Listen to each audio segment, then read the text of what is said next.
guys, welcome to a new episode of our podcast. We're gonna continue with the niyamas today, and we are at the fourth niyama, which is Svadhyaya, which is, I think, inner observance, right, Monica, or something towards that. Yeah, that's it. Hi, everyone. It's about Svadhyaya. It's the fourth niyama. And it's about inner observance indeed. And it's not just that, because of the intricacies of the Sanskrit language. We have more than just one meaning to it. So, on one hand, it includes studies of the Vedas and other Hinduist sacred books or texts. It includes reciting the Vedas, repeating them out loud. That's what it actually means. And as I mentioned, because what the meaning implies from an etymological point of view, it also means studying one's own self. So on one hand, Svadhyaya is this compound Sanskrit word composed out of sva and adhyaya. Adhyaya means lesson, lecture, reading, or chapter. And sva means one's own self or the human soul, right? So it literally means reading one's own reading, right? One's own lesson. You mentioned Vedas just before, and maybe you can explain what that is. They are the sacred texts of Hinduism. Yogis always go back to them. Of course, they're not the only ones. We have Mahabharata, we have Ramayana, we have the Hatha Yoga Pradipika, we have the Bhagavad Gita. We have the Yoga Sutras of Patanjali, and whatever has been established as a go-to publication or as a go-to text for understanding yoga better, its roots, its history, and the practices it advises us to do. These would be the places. And also, going back to Svadhyaya, it also means contemplation or meditation or studying one's own self. So it's very interesting because this niyama advises us to understand us better, to study our own self better, and to understand the sacred yogic texts better. So the discussion should be centered, around these two directions. So on one hand, it might include self-observance during the practice, during a physical yoga practice, for instance, or any sort of yoga practice. We are just reflecting upon ourselves, not assessing, not evaluating, but rather simply noticing, observing how we react, what our attitude is, where our resistance to the practice, in front of the practice, lies. Not necessarily thinking what we can do about it or looking for explanations, but merely observing, so to understand ourselves better. Then it's also about observing the interactions with others and how we react when somebody challenges us or when something triggers us. These are the very situations where these are the very opportunities to learn more about ourselves, I would say. And of course, observing ourselves with respect to studying the sacred texts and viewing ourselves in the light of these authoritative texts, because they are so old and ancient and traditional, right? And most of them are so cryptic. the Patanjali's sutras are so cryptic that generally editions come with their own. Each of the sutras has a lot of explanation and addition to the original translation, right, of it. So yeah, they might be giving us a hard time. At the same time, it's interesting to notice how exactly relevant they are in 2024, and whether we can depict a meaning out of them, out of these sacred texts that can serve us, in the present moment. So yeah, that's how we're looking at Svadhyaya. Of course, leaving the sacred texts on one side, I personally find a lot of challenges in trying to understand myself better. Sometimes I think I know, I can predict how I react in a situation, and then the situation comes and I react in an unexpected manner. I thought I knew me, but then I just I keep learning things about me every single day. So yeah, I like to think of myself as being quite predictable. When I have this arrogance, oh, I know how I will react in that situation, but then it's not always the case. Um, how is it for you? Do you feel like you know yourself a lot in a significant manner, or? I was just gonna say, I think knowing oneself is a pretty challenging ongoing journey. And to your point, I guess what I would say is I try to react to situations the way I feel like I know myself and I would react to that situation, if that makes sense. Um, does it always happen? No, for sure. There's probably times when I thought something wouldn't affect me as much, right? Or I wouldn't react that way, or I reacted in a certain way in the past, then I would be like, okay, I'm not going to do that in the future, and then I do. Uh, so I think this is, as I said, a challenge, and I'm not sure. I think we kind of touched a bit upon this in one of our previous episodes, but and I mentioned this before, but I'm not sure that you ever really, really know yourself 100%. It's a journey, and for sure you discover more and can apply more, but I don't know if you're gonna ever be 100%. Plus, you change throughout your life, so it's an ongoing process, I guess.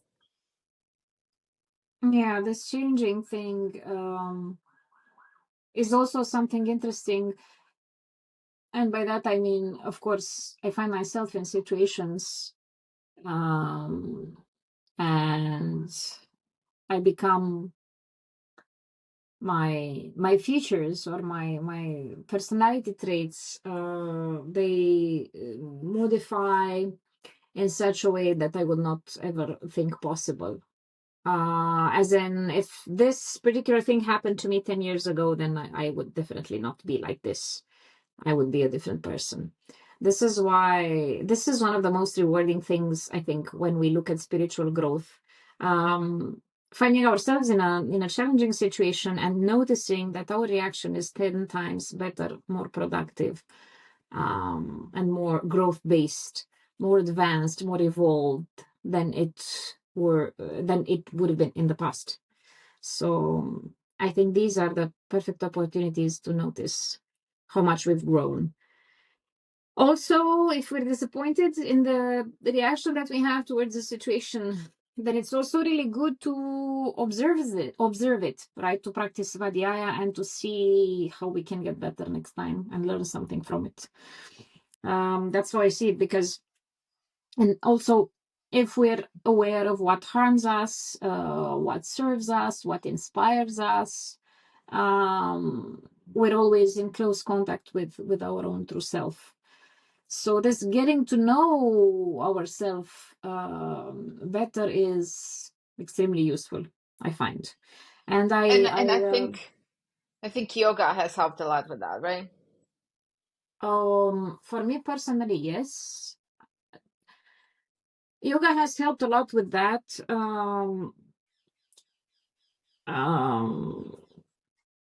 Therapy has helped a lot with that.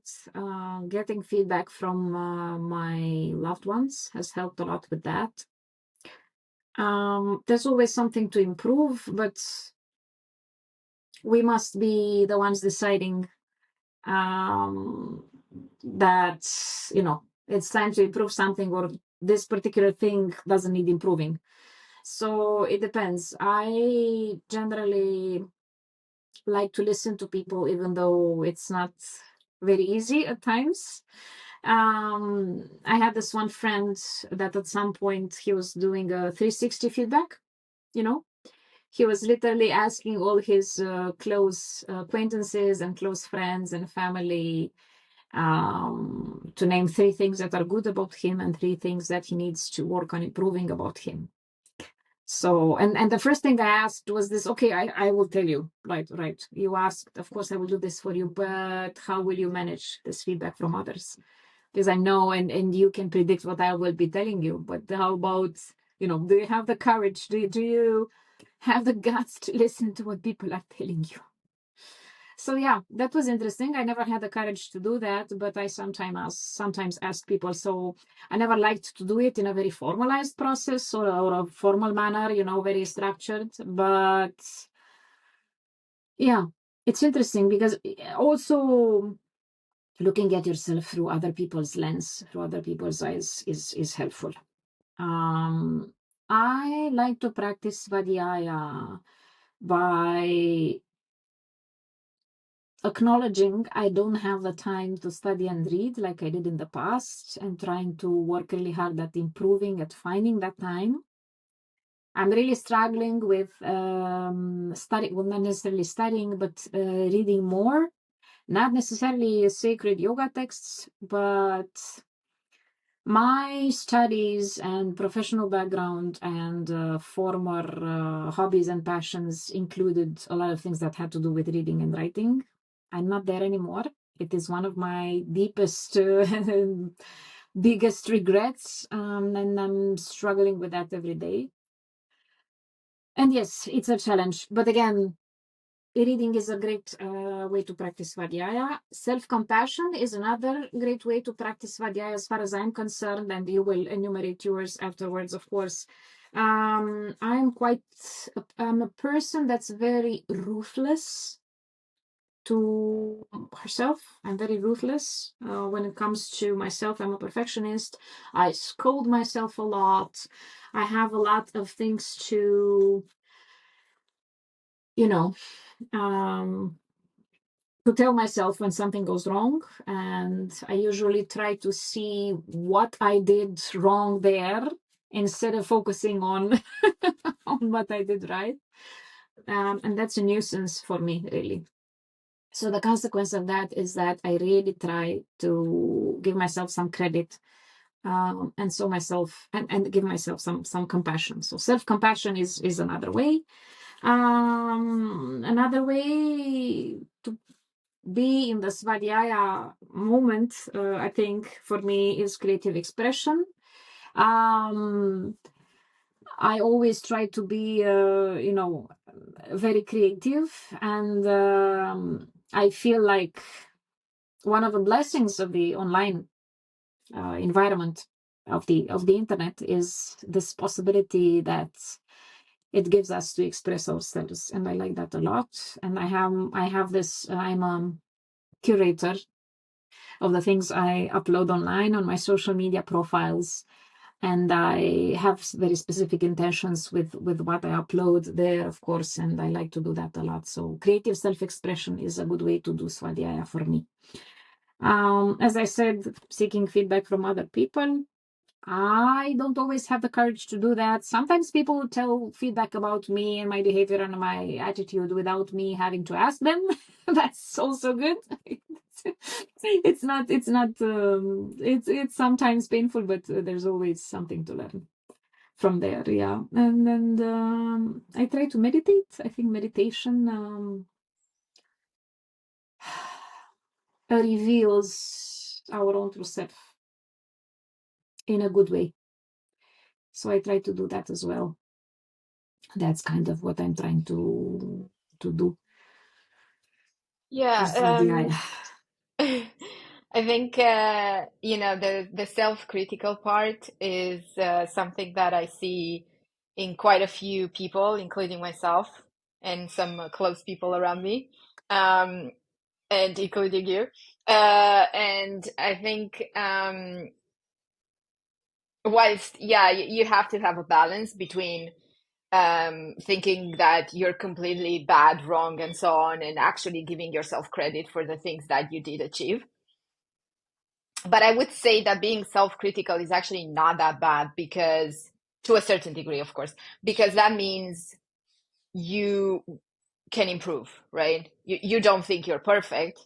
You don't think you're the best, whatever, and that gives you grounds to grow and improve. Of course, it Yeah, depends on what you want, but for me, for instance, that's one of the things that I'm it's something that I want to do and I'm hoping to do throughout my life. I don't want to kind of stop and yeah, and it's good to do that. It's yeah. good to do So I that think that because helps.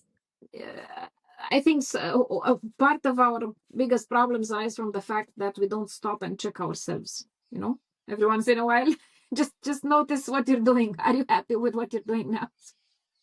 That too. Yeah, that's a major thing. I think it kind of ties to being in the present and not only being in the present, but acknowledging what's happening with you in the present, right? So stopping and thinking means first off, you're not thinking of the past or the future. Um, and then kind of analyzing what's going on with you at that moment, which I think is something that is hard to do. You're not necessarily prone to do that without trying to do it, so to speak, so it doesn't come natural or not at the beginning. I think through yoga it became more natural for me. And yeah, I think there's a lot of people that just don't even get to it just because they don't necessarily have the means. If you don't get into yoga or spirituality or something, you're not gonna that's again not gonna come as a natural thing, or it didn't for Yeah, me at all. you're not exploring. You will not be exploring that. Yeah, it's good to because the yoga practice in itself, if we really devote ourselves to it and try to study it and understand it a bit better, it's like a mirror that we hold in front of ourselves, right?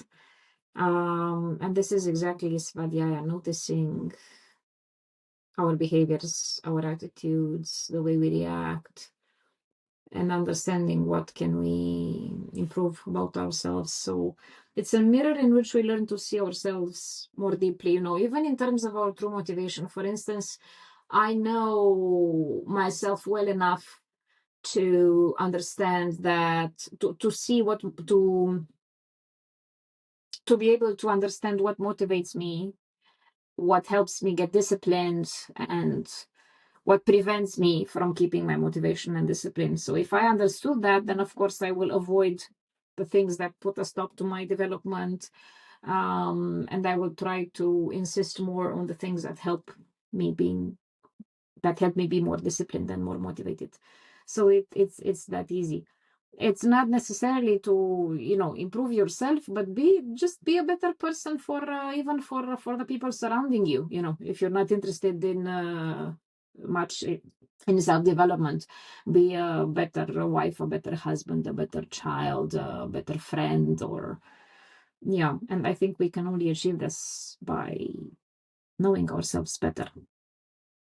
That's how it is.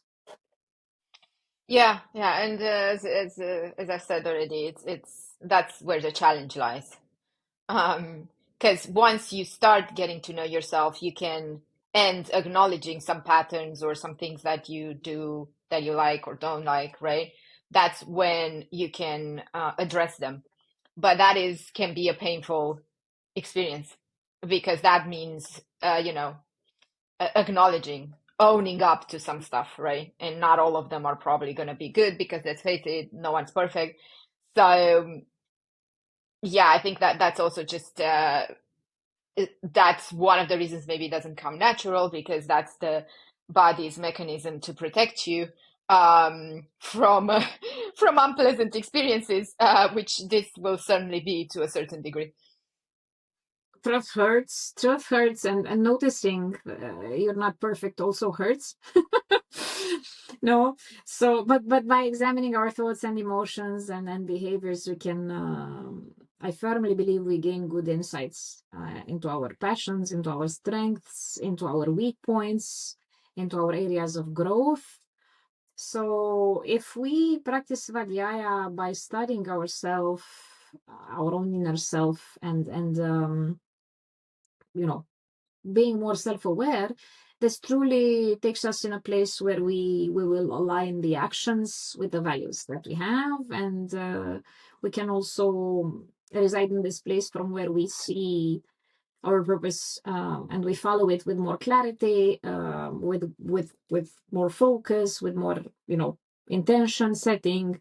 So I'd say it's a great tool. Svadhyaya as a niyama is a great tool to personal growth and to self-discovery, and it leads us in this journey of self-exploration and self-transformation also, because yes, you study yourself, you examine yourself, but for sure you will not be very happy with what you find. So yeah, it's on us to find that balance. If I am to think at a literal physical yoga asana practice, I think it's a really great tool of being in Svadhyaya mode. Because this asana practice is a great tool to look at how we can achieve obstacles, right? Because if the teacher challenges us a little bit, or if we say, okay, I'm not in pain, so maybe now it's a good opportunity to push a little bit over the edge. Just see if I can just push myself a little bit more today, and remove this roadblock, and maybe try something that propels me forward. And overcoming obstacles, and also discovering how we can cope with these obstacles. Again, if I am to think of a literal yoga asana practice, I think it's a great tool to be in Um, Svadhyaya. Yeah, and I think it goes back to what we keep saying in these episodes about yamas and yamas. They all complement each other, and they complement the yoga practice, the physical side of things as well. So, and outside of that, right, outside the mat, but they're all, I think, linked to each other, and just help you, I'd say, live in a more conscious, um, maybe to a certain degree better place overall, right? If we think about what we discussed so far, nonviolence, being self-aware, practicing kindness, and so on. So I think they're very in tune with that, and just overall, probably I'd say making you a better person, or an improved version of yourself. An improved version of yourself, yeah. I absolutely feel the same. And if I'm to think about the physical yoga practice, it's really interesting to see the limitations as well. So yeah, maybe we push ourselves today in this very moment to overcome this obstacle, or to get into this difficult pose that we haven't achieved so far, that we haven't reached so far. But the practice itself also reminds us that we are more than our bodies, with its aches, its fine lines, its aging, its pains, its decay. So it's not something that we can get around, right? Um, we can play a little bit with reversing aging or keeping youth, but aging is there, right? So it's also interesting. The self-reflection and self-study is something that it's compulsory to explore, as far as I'm concerned. That's how I see it. And it's so good to see, it's humbling, if that's, yeah, I think that's a good word to look at it, to put. It's humbling to see that, okay, that's me, I can do more, but then again, that's about all I can do. So let's accept that, and be fine with it. Yeah, it's just as much self-discovery as it is self-acceptance, right? Yeah, that's the golden truth, I think.